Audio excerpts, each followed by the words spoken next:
Machake, Mayada, Machake, Mayada, Machake,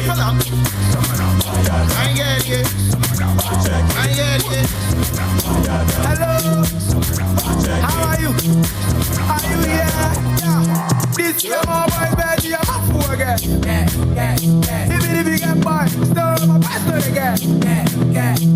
I am a team and you, that's so bad. She said she got boy, oh boy, wait for the man. And you're man for girls, hey! I'm a fool again. Even if you get bored, still my pastor again. I am a team and you, that's so bad.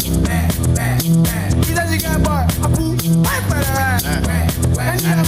MDK, talk to them. Why don't you got me? I don't want to. I know about me. Uchi?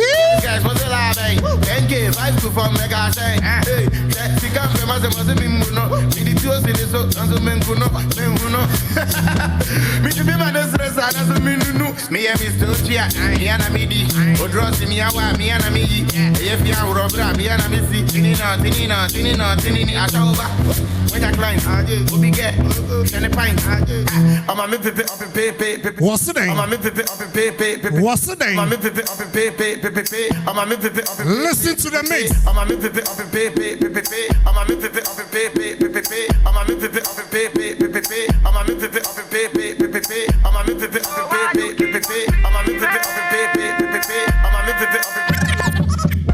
I know the cruise are the right. Bedroom bully, know they sleep all night. Yeah, 10 mosquito they bite. Times of the feeling. Like play, like say we the fight. She can't believe I the rise to the height. You the challenge, you the doubt me before. So why then you scream?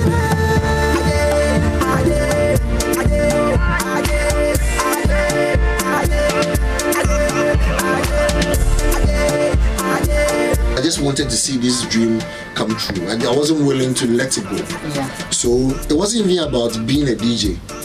That was because I wanted to see Echo House get to where it is now. Yeah. So I said no to all these companies because I wanted to be with Echo House. So now there was pressure on me to make it.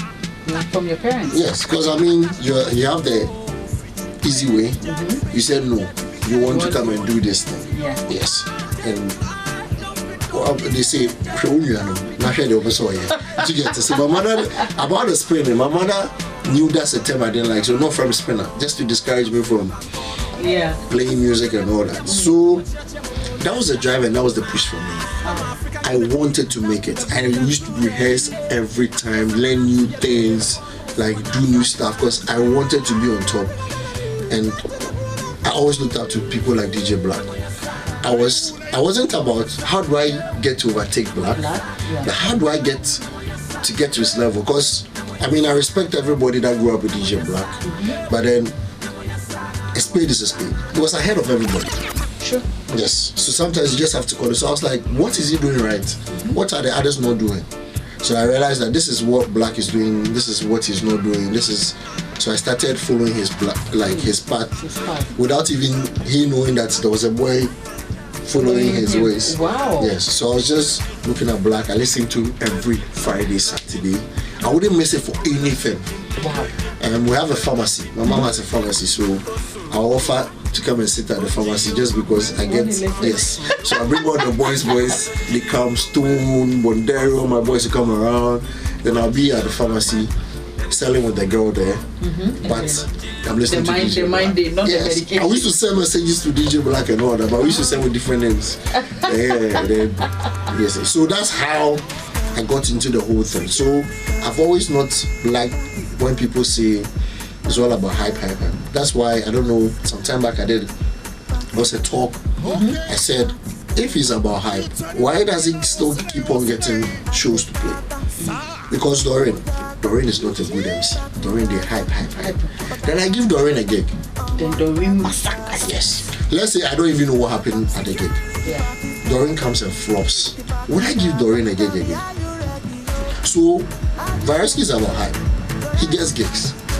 He keeps on getting gigs. You don't think it's about hype? Like, sometimes you have to come out of that shell and face the reality. Because if I'm an event organizer, over flopping my show want to, no matter how big. I won't even bring it Of back. course, you're flopping my shows, but this guy keeps on getting all the big gigs to play, keeps on getting all the weddings to play, and you still think It's hard. I mean, what bread there's have you some done? beans and eat and just sleep. That's what I just say to you. Wow, this is interesting. Yeah. And now you've done this over years. Yeah. Now I'm really excited because I'm looking at it that you've done all of this for yourself, and now look at all of this. This is beautiful. This is amazing.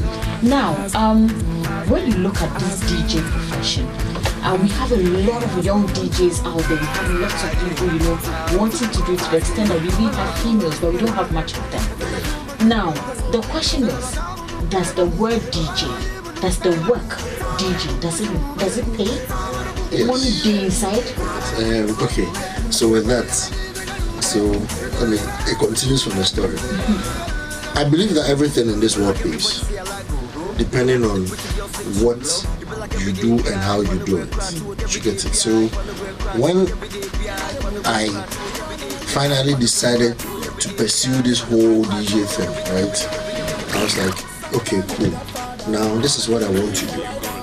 I started asking for, when I played at Friday Friends, he used to pay me like 50 Ghana cedis a night or something. So I asked myself that it would be, because 50 Ghana cedis there was like, do you get my point? How are you going to survive with this? And it was crazy until I realized that no, there's the corporate one that pays better when it comes to all these parts. And I looked at people like Black. He's a DJ. That's all Black does. But he's cool. Because when I met Black, he was driving some cars like, what's the car right there? Let's go home. Do you get my point? So I put my mind to it and I treated the whole DJing thing like a business. Like a business. So there's HR, there's marketing, there's accounting, there's every other thing you have in every department. So you look at how you market yourself to people. How is someone like DJ Khaled making a lot of money? Even before DJ Khaled, I used to look up to people like Calvin Harris. Calvin Harris was making, at the end of a year, could make more money, that's in the year and a review, than maybe a Jay-Z.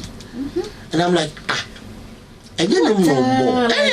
That's it. Yeah, so I realized that it entails a lot more than just going to stand behind the machine and playing music. How you dress, how you talk to people, human relations, how you deal with your clients, what kind of relationship do you have with the people, how you invest into what you are doing. This is like my studio. I make sure I try as possible, if I have the money, I buy every equipment I need to make my work go on. It's kind of expensive to be that kind of DJ, because in Ghana you think about the money they pay, sometimes be like, I should not go here. So it's all up in here. You can make money from DJing and you cannot make money from DJing. You get it? So you brand yourself well. You make sure you take the work very personal, because like I said, you can't just brand and don't know how to do the work. You can brand, you don't know how to do the work, it will affect your gigs. Make sure you deliver everywhere you go. Make sure the client is satisfied, not your colleague DJ. That when you see a DJ at a party, you want to play music to impress that DJ. You are not going to make money, because the client will be satisfied to refer you. And this job, mostly it's all about referrals. Okay, I think I know IB has a party. He needs some DJ. Oh, I think I know this guy. I saw him play at this party. I think he's good. Let's refer him. When you go and you try, they refer you to another guy. Then you make more money. So DJing, I would say, pays. Because everything you see about me is basically DJing, nothing else. Wow. It's just DJ. What was your first pay as a DJ? What was the amount? First pay? Should it be the Friday Friends one? The 50 Ghana? I think it should be that one. I think it should be Friday Friends. Kinto, my guy. Yeah. 50 Which year are we looking at? That was 20. When I started making money for a DJ, okay, no, let me be fair. That's on campus. Time Out. Time Out, yeah, I know. Yes. I've heard about Time Out. Kwesi Chu's wives. Yes, it comes wives place. So she always used to tell me that she's going to get me to what's it called, Joy FM. She was always saying on campus that you have to end up at Joy FM every day. It was like, this guy is the guy. Yes. Oh, so wow. she used to pay me like 20 Ghana or 30 Ghana. Yes. I was a but student. that's, yeah. Yeah, and I really appreciate it because I was a student and there was a joint time out on Appent. Yeah. So when the boys here Vyrusky come to play Appent, they always used to come and spend for her. So she used to refer me to all these small yeah. So wow, I mean, so 20-30 Ghana. Wow, but that's Charlie. That would be money. They come. I mean, hard guy off. I can take some dollars, guy.